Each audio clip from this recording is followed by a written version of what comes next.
एक ठन गोली ठीक एक झन माई के पेट मन जा लगिस। वो ओकर चमड़ी ल चीरत भीतर घुसिस, लेकिन देह के अंदर जावत जावत ओकर रफ्तार धीरे होए लगिस। चर्बी एतका होथे जैसे धीमे धीमे चार्ज होवत बैटरी। परत दर परत गोली के ताकत ल सोख लेइस। जब गोली अउ गहरा ऊतक मन पहुंची तब ओकर ज्यादातर गतिज ऊर्जा खत्म हो चुकिस। आखिर मन वो ओकर अंदरू अंग ल लागे के पहिलीच रुक गिस अउ ओकर जान बच गिस। अचानक ओ माई के जांघ मन एक ठन लोहे के तार निकल आइस। दर्द ले वो जोर जोर ले चिल्लाए लगिस।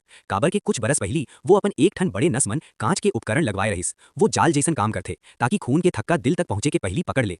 लेकिन वो उपकरण टूट गिस और ओकर टुकड़ा नस नस मन फैल गिस। ओकर जांघ मन एक ठन गांठ बन गिस और कुछ टुकड़ा तो ओकर रीढ़ के पास फंस गिस। डॉक्टर मन बताइन कि टुकड़ा बहुत छोटे हवे, इही सेती आज तक देह मन ही फंसे हवे।